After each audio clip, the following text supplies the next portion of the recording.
नमस्कार, मी ऐश्वर्या तुमचं सर्वांचं आपले बदलापूरमध्ये स्वागत करते। डोंबिवलीतील निळजे ते लोढा संकुल दरम्यानच्या बोगद्यातील पाण्याने प्रवासी त्रस्त।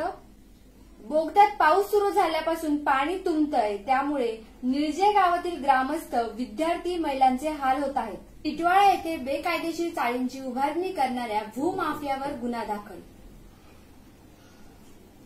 उल्हासनगरमधील पप्पू कलानी पुत्र ओमी कलानी विधानसभा निवडणुकीच्या रिंगणात। डोंबिवलीतील घराच्या छतावर चढलेल्या विद्यार्थ्याचा विजेचा धक्का लागून मृत्यू। या प्रकरणी घर मालकिनीवर मृत विद्यार्थ्याच्या नातेवाईकांच्या तक्रारीवरून मानपाडा पोलीस ठाण्यात गुन्हा दाखल करण्यात आला। कल्याण पश्चिमेतील बैल बाजार भागातील एका टिश्यू पेपर कंपनीत तरुणीचा गेल्या 6 महिन्यांच्या कालावधीत या कंपनीच्या मालकासह 2 कामगारांनी विनयभंग केला।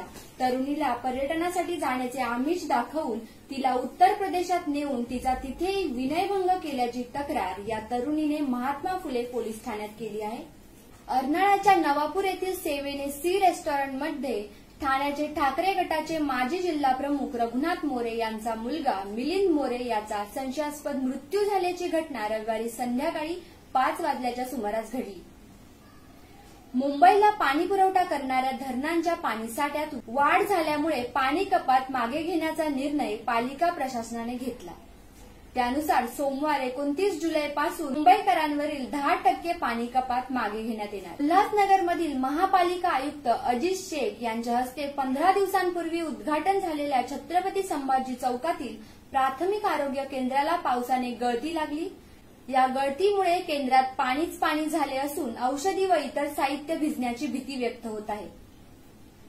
गुलशन कुमार यांच्या हत्या प्रकरणातील सहाय्य आरोपी पोलिसांच्या जाळ्यात। मुंबऱ्यात लपून ड्रग्जची विक्री करत होता, त्याला जेरबंद करण्यात पोलिसांना यश।